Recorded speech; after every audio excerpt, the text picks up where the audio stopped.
কখনো পানির উপরে কচুরিপানা, তার উপরে সবজির চাষ, কখনো সরাসরি মাটির উপরেই চলে চাষাবাদ। দুটো পদ্ধতিরই অদ্ভুত সব টেকনিক শেয়ার করব আজকের এই ভিডিওতে। প্রথমে আসি ভাসমান পদ্ধতিতে, যেখানে চাষের আগে গ্রামের নারীরা একসাথে শ্যাওলা, দুলালি লতা দিয়ে বানান মেদা। যেই মেদায় থাকে বীজ এবং জন্মায় চারা। এরপর সেই মেদা রোপণ করা হয় কচুরিপানা দিয়ে বানানো বেডে। সেখানেই বাড়তে থাকে চারা, পরে যা বিক্রি করতে নিয়ে যাওয়া হয় বিভিন্ন বাজারে বা সারা দেশে। এই যে জলবায়ু উপযোগী চাষের বিশেষ সিস্টেম বা চাষাবাদ পদ্ধতি, এটা সরকারের একটি পদক্ষেপ এবং সরকারের এই পদক্ষেপকে বিস্তৃত করতে বা বুদ্ধি, পরামর্শ ও তদারকি করতে সাহায্য করে একটি গ্লোবাল প্ল্যাটফর্ম, যার নাম বেটার লাইফ ফার্মিং, সংক্ষেপে BLF। BLF হচ্ছে বায়ারের গ্লোবাল ইনিশিয়েটিভ, যেখানে কৃষকদের জন্য একটা ওয়ান স্টপ সার্ভিস সেন্টার তৈরি করা হয়, যার নাম BLF সেন্টার। এই ইকোসিস্টেমের প্রধান উদ্দেশ্যই হলো অনেক অর্গানাইজেশনের সাথে একসাথে মিশে কৃষকদের জন্য কাজ করা, যেটা কিনা বাংলাদেশে ওয়ার্ল্ড ব্যাংক গ্রুপের বেসরকারি শাখা ইন্টারন্যাশনাল ফিন্যান্স কর্পোরেশন এর অংশীদারিত্বে ক্ষুদ্র কৃষকদের জন্য উপকরণ, পরামর্শ, ডিজিটাল সরঞ্জাম এবং বাজার সুবিধা সমন্বিত ও কৃষক কেন্দ্রিক সমাধান প্রদান করে। এবার আসি আমাদের সাধারণ জমিগুলোতে। এখানে একই জমিতে ফলানো হয়ে থাকে নানান রকমের ফসল। পোকামাকড় যেন বংশ বিস্তার করতে না পারে, এজন্য দেওয়া হয় নানান রকমের সুরক্ষা।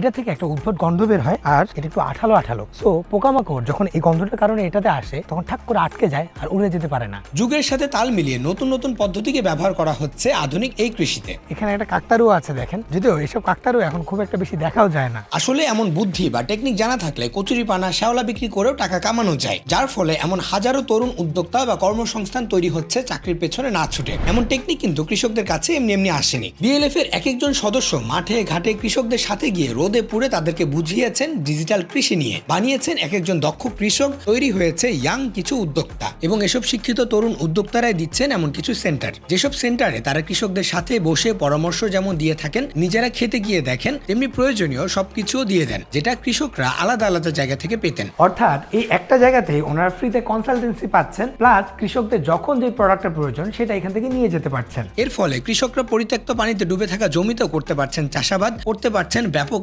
ইনকাম, কাজে লাগাতে পারছেন কচুরিপানা থেকে শুরু করে শ্যাওলা পর্যন্ত। আবাদ করছেন ধান, পাশে আবাদ করছেন ভুট্টা। এটাতে লাভের পরিমাণও কিন্তু কম হচ্ছে না। লাভ বাড়ার কারণ কেবল ফলন বেড়ে যাওয়ার কারণেই না, BLF সরাসরি বাজারের সাথে বা ক্রেতার সাথে সম্পর্ক তৈরি করে দিচ্ছে কৃষকদের। ফলে কোনো প্রকার দালাল ছাড়াই সরাসরি ন্যায্য মূল্যে তাদের ফসল বিক্রিও করতে পারছেন উদ্যোক্তাদের মাধ্যমে উপকৃত হওয়া লক্ষ লক্ষ কৃষক। অর্থাৎ সব মিলিয়ে আমি যদি বলতে চাই, তাহলে একদিকে যেরকম এক ঝাঁক মানুষের কর্মসংস্থান তৈরি হচ্ছে, অন্যদিকে আমরা পাচ্ছি এরকম ফ্রেশ কিছু খাবার দাবার। আর যদি এভাবেই নতুন নতুন কর্মসংস্থান তৈরি হতে থাকে, ভালো মানের ফ্রেশ খাবার দাবার আমরা পেতে থাকি, তাহলে খুব শীঘ্রই পরিবর্তন হয়ে যাবে আমাদের পুরো দেশ।